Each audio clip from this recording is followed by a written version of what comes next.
हमारे यहाँ विरोधियों का एक कहे का मतलब है कि भाई मरे तो मर जाए मगर उन्हें भौजी विधवाएं चाहिए। ये मोदी जी का भक्त होके 5 काम नहीं गिना पाए। हर हर मोदी, घर घर मोदी। मोदी जी ही क्यों मैम? क्योंकि राहुल गांधी जी भी उनकी समान ही पॉपुलैरिटी रखते हैं, उनसे कम नहीं रखते। वो तो देश की जनता जानती है कि क्यों है मोदी जी और क्यों है राहुल गांधी, वो सब देश की जनता जानती है। बस इससे आगे और कुछ नहीं कह सकती मैं। जिस तरीके से मोदी जी का जो कार्यकाल रहा 9 साल का, आपको क्या लगता है कि महिलाओं के ऊपर मोदी जी ने कोई काम किया है? जैसे आप एक महिला के तौर पे बात करें।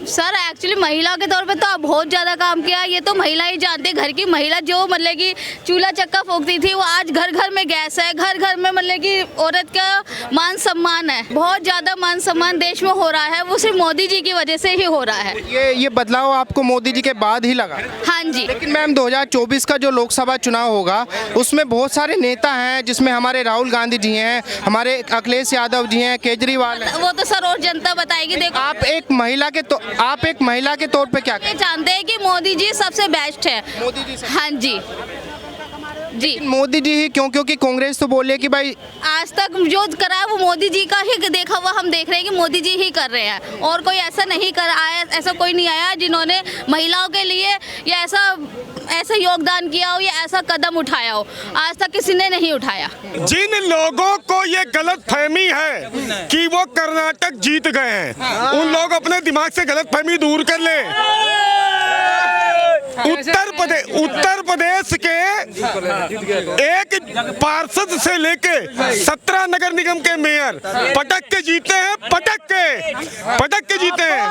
और सुन लो, अभी तक जो ईवीएम का विधवा विलाप होता था, सांप भी मर गया, लाठी भी नहीं टूटी। 2024 में ये गुड़ दिखा के ईंटा मारा है। अब ना ये 2024 में ईवीएम को दोष दे पाएगी कांग्रेस विपक्षी, क्योंकि अभी कर्नाटक जीते तो ईवीएम सती सावित्री हो गई। और अगर हार जाओगे हिमाचल भी जीत गए। समझे नहीं? अगर हार जाओगे तो ईवीएम दोषी हो जाती है। परेशान मत हो, 2024 में कोई और नहीं, केवल मोदी। तो सर मोदी ही देश के अंदर क्यों एक ऑप्शन बचा है? आप मुझे ये बताइए। मैं बताऊं, एक आदमी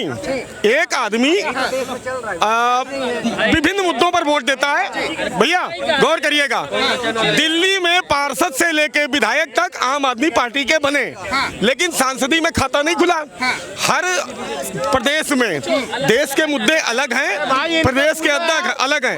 जहां पर राष्ट्रीय सुरक्षा का मुद्दा होगा वहां पर एक सशक्त नेता की जरूरत होती है। राष्ट्रीय सुरक्षा से कोई खिलवाड़ नहीं हो सकता है। पहले ये विपक्ष को एक कर ले और फिर लड़ने की सोचें, क्योंकि प्रधानमंत्री के वहां दावेदार 20 हैं और हमारे पास एक है। नहीं, मोदी ही क्यों? किन मुद्दों की वजह से मोदी तीसरी बार आने चाहिए? क्यों? देश के अंदर दूसरे भी नेता हैं, जिसमें राहुल गांधी हैं, केजरीवाल हैं, हमारे अखिलेश यादव हैं, नीतीश कुमार है, तेजस्वी यादव है। मोदी ही क्यों? किस राहुल गांधी की बात कर रहे हो? सुनिए, वो राहुल गांधी जो अंतरराष्ट्रीय पटल पर जाकर भारत की बेइज्जती करता है, अंतरराष्ट्रीय पटल पर जाकर। अरे आपको देश के अंदर बोलना चाहिए ना, आप विदेशों में जाकर क्यों मुद्दे उछालते हो? जो राहुल गांधी संसद का सदस्य नहीं बचा है, उस आदमी को प्रधानमंत्री के रूप में देखना चाहते हो? मुझे तो आपकी सोच पे तरस आ रहा मित्र मेरे। लेकिन सर राहुल गांधी की पॉपुलैरिटी है, मोदी जी के बराबर की पॉपुलैरिटी रखते हैं राहुल गांधी। आप कभी भी यहीं पर आवाज लगवा लीजिए, हर हर मोदी। अंकल जी, आपने सरकारें बहुत सारी देखी हैं, मोदी जी का जो 9 साल का कार्यकाल रहा, कैसा लगा? देश के हित में कोई मोदी जी ने काम किया है? बहुत अच्छा लगा। इसका कोई विकल्प नहीं है, इसकी कोई बराबरी नहीं है, इसका कोई तोड़ नहीं है। तो मोदी क्यों? किन मुद्दों पे आप बोल सकते हैं? मैं तो 74 एज का हूँ, पूरा देश की हालत देखता हूँ, करता हूँ, इसके टक्कर में कोई नहीं है। बक हमारे केजरीवाल खूब करते हैं। सुबह उठते ही गाली 7 बजे देते हैं, फिर 8 देते हैं, फिर 9 देते हैं, फिर गाली देते सारे विपक्षी दल। 1970 आपने देखा होगा, वही यदि ये विपक्षी दल आ गए ना, देश का सर्व सत्यानाश कर देंगे। जिस तरीके से मोदी जी का भी कार्यकाल पूरा हुआ है, जो देश की जरूरत थी, क्या मोदी जी ने उसके हिसाब से काम किया? बिल्कुल काम किया। मोदी जी के कोई घर परिवार विशेष नहीं है कि वो अपने भाइयों के लिए कर दे, अपने बेटे के लिए कर दे, वो उनकी कोई बराबरी नहीं है। और हमारे देश में जब भी तकलीफ आती है ना, जैसे धरा पृथ्वी, धरा जब जब विकल होती, मुसीबत का समय आता, किसी भी रूप में कोई महामानव चला आता। ये मोदी महामानव। लेकिन अंकल जी, विपक्ष का आरोप यह है कि भाई जिसका खुद का परिवार नहीं है वो दूसरों के परिवार की तकलीफें क्या जानेगा। हमारे संत ऋषि मुनि संत वगैरह हुए, उनका परिवार नहीं था, उन्होंने आजीवन दूसरों की सेवा करने के लिए अपना जीवन लगा दिया। अच्छा, जो 2024 का चुनाव है उसके ऊपर लगातार मुद्दे उठाए जा रहे हैं कि भाई अभी उद्घाटन की बात हुई, फिर G20 का जो समिट चल रहा है कश्मीर में उसको लेके बहस हो रही है। विपक्ष जो है बहिष्कार कर रहा है उद्घाटन का, नई संसद का उद्घाटन का बहिष्कार कर रहा है। सर जी, इससे गलत कोई काम नहीं हो सकता। खुद राष्ट्रपति चाह रहा है कि प्रधानमंत्री उसका उद्घाटन करें। पढ़ा लिखा तो केजरीवाल जी भी हैं। दिल्ली से बाहर पंजाब गए, पंजाब से बाहर यूपी में एक सीट नहीं लेके आ पाए, तो केजरीवाल अभी कर्नाटक में एक सीट भी लेके नहीं आ पाए। तो केजरीवाल को आए कितने दिन हो गए? 15 साल। केजरीवाल लगभग 10 साल पूरे हो चुके हैं केजरीवाल हो चुके हैं ना। तो 2012-13 से केजरीवाल का सिलसिला शुरू है। आप सुनिए, 10 साल में जो वो दूसरे स्टेट में अपना सगा बना सकता है तो उसको काबिलियत कह सकते हैं आप, उसको नाकामी नहीं बोल सकते आप। लेकिन उससे बाहर अभी कर्नाटक में चुनाव हुए, एक भी सीट नहीं जीत पाए। आप बता रहे हैं ना, कर्नाटक में धर्म की राज नहीं चलती है, वहाँ एजुकेटेड लोग हैं, वहाँ जानते हैं इस चीज़ को कि लोगों को हमको काम पे फोकस करना है, लोगों को हम वो राजनीति, वो धर्म के नाम पे वहाँ पर राजनीति बिल्कुल नहीं होती है। वहाँ पे यूनाइटेड जो है सबसे ज़्यादा जो है नॉन मुस्लिम का भी है, मुस्लिम का भी है, लेकिन वहाँ के लोग एजुकेटेड है, वो जानते हैं कि हमारे लिए सही कौन रहेगा, हमारे लिए राज सही है या हमारे लिए सलीम सही है।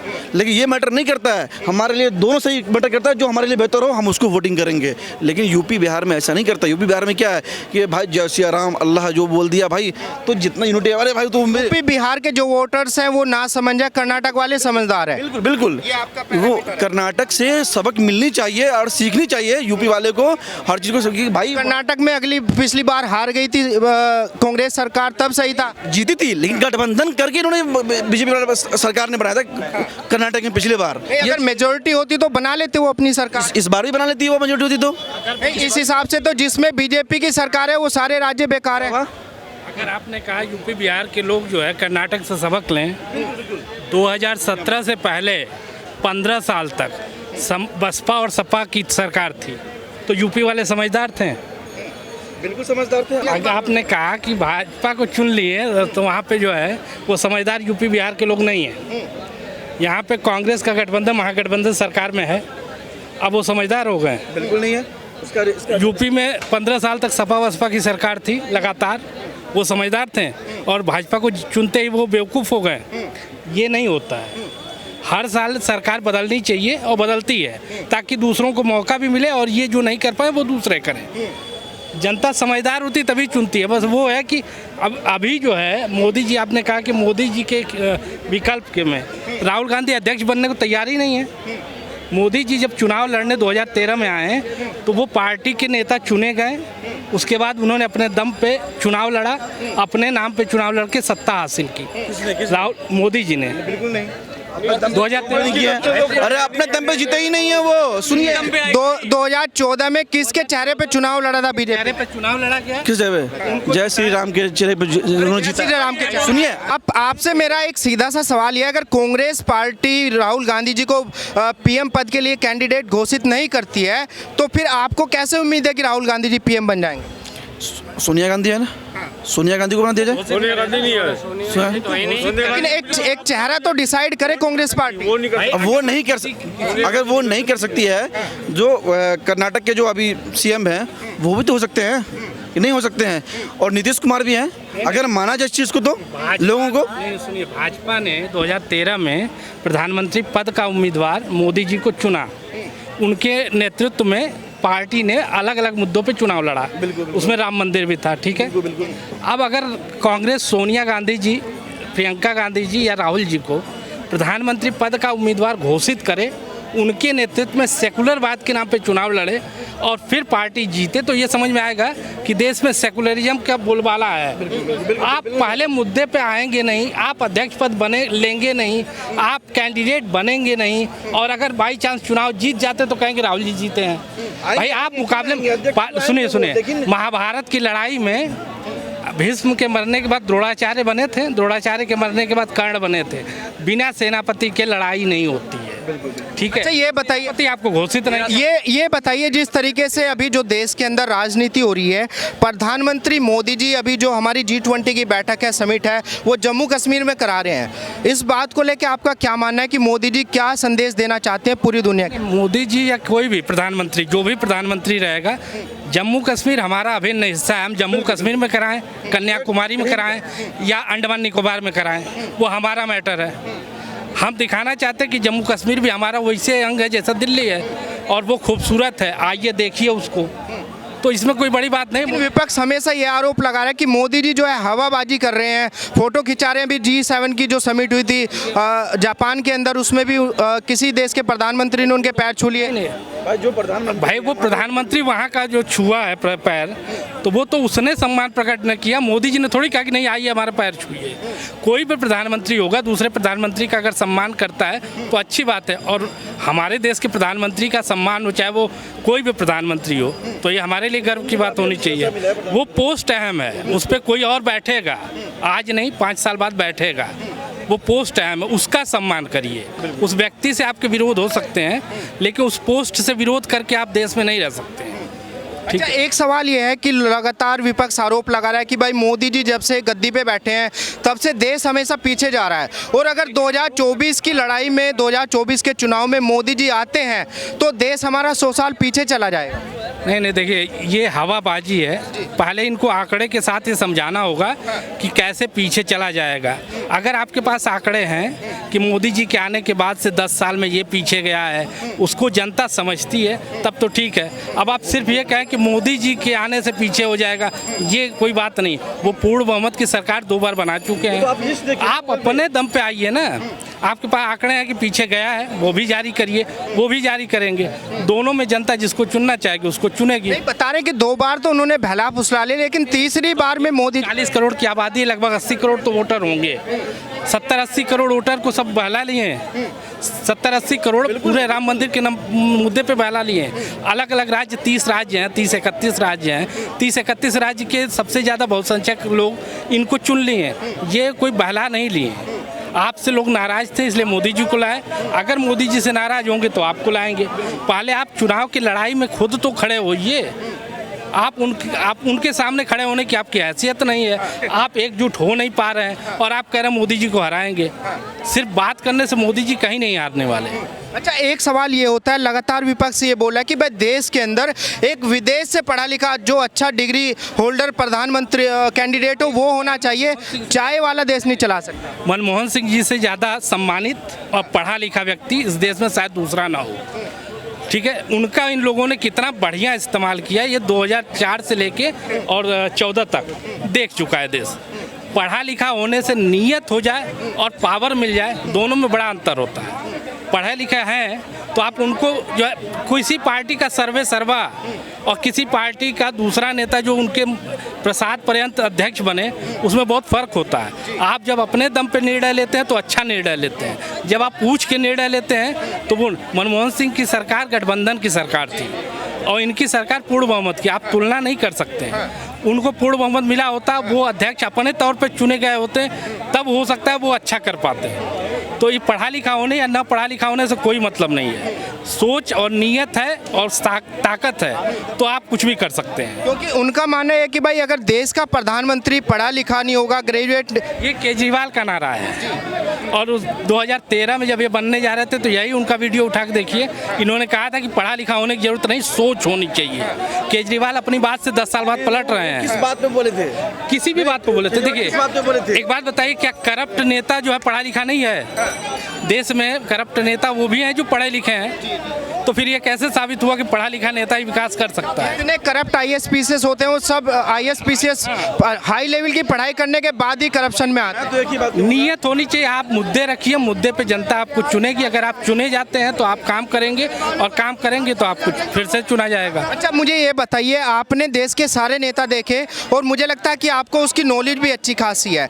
अभी जिस तरीके से बाकी के नेता हैं देश के अंदर, जो अन्य पार्टियों के नेता हैं, उनमें से कोई से भी नेता में वो क्वालिटी आपको नज़र नहीं आती जो मोदी जी में है प्रधानमंत्री के कैंडिडेट के लिए। बात देखिए क्वालिटी की नहीं है, पी चिदम्बरम हाईली एजुकेटेड है, कांग्रेस में बहुत सारे नेता बहुत अच्छे हैं। सवाल उनके पढ़े लिखे होने का नहीं, सवाल है कि वो पार्टी जीत के आती है कि नहीं। भाई अगर वो जीत भी जाएंगे और सिर्फ 44 सांसद बनेंगे, सरकार तो नहीं बनेगी।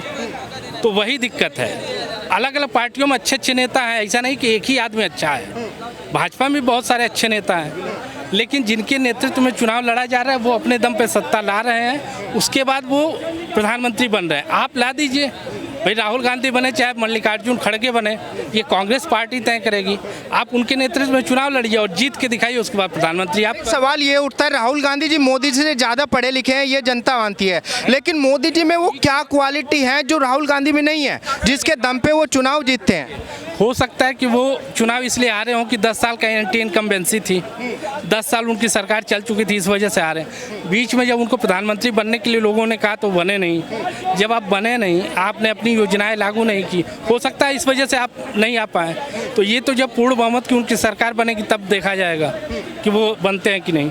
अच्छा, 2024 का जो चुनाव है, इसमें जो माहौल बना है, पूरा विपक्ष अगर एक साथ होके आता है तो आपको क्या लगता है कि मोदी जी के लिए ठहराव होगा? विपक्ष की एकता, सबसे बड़ा सवाल यही है कि आप विकास के लिए एक हो रहे हैं या मोदी जी को हराने के लिए एक हो रहे हैं। आपके पास कोई योजना है? क्योंकि आप मोदी जी को क्यों हराना चाहते हैं? अगर आपके पास योजना है तो आप बताइए कि हम इस वजह से आना चाहते हैं, जनता आपको चुने। देश का विकास प्रथम होना चाहिए, मोदी जी बाद में होने चाहिए। ठीक है, ये लोग एकजुट हो तो पहले, ये एकजुट हो ही नहीं पाते हैं। नहीं, जैसे हैदराबाद में मीटिंग हुई, बिहार में हुई, जिस मीटिंग देखिए उनका, वो करेंगे मीटिंग, लेकिन वो एक नहीं हो पाएंगे। ठीक है, नहीं। बहुत लगता है आपको ऐसा? ममता बनर्जी अपने को ताकतवर समझती हैं, अरविंद केजरीवाल की अपनी इच्छाएं हैं, कर्नाटक में जो तेलंगाना के सीएम है उनका अपना ताकत है। हर नेता पावरफुल है अपने राज्य में, और सबकी सोच एक हो और एक नेता चुना जाए, ये बहुत मुश्किल है। अगर वो चुन लेते हैं तो अच्छी बात है। लेकिन उनका आरोप तो है कि भाई मोदी जी जब से आए हैं तब से विपक्ष को खत्म ही कर दिया उन्होंने, बिल्कुल जड़ से फूंक तक खत्म कर दिया। चुनाव आप हार रहे हैं, मोदी जी खत्म कर दिए हैं, ये तो नहीं हो सकता ना। कर्नाटक का चुनाव मोदी जी आ रहे हैं, वो कहें कि भाई हम हार गए, धांधली हुई, ऐसा नहीं होता। आप चुनाव लड़े, आप नहीं जीत पाए, ये अलग बात है। ऐसे बताते हैं कि भाई जिस दिन ईवीएम चली जाएगी उस दिन भाजपा का जड़ से खत्म हो जाएगा। चली जाएगी। जिस दिन बैलेट पेपर से चुनाव होने लगे। नहीं, बैलेट पेपर से जब चुनाव होते थे तो क्या धांधली का स्तर होता था, ये भी आपको पता होगा। बैलेट बॉक्स जो है गायब हो जाते थे, या उसमें पानी डाल दिया जाता था, या स्याही डाल दी जाती थी, या ठप्पा लगा के कोई भी उसमें कर देता था। जब से ईवीएम आई है तब से कुछ तो राहत है। तो ये कहना कि ईवीएम सही नहीं है, गलत है।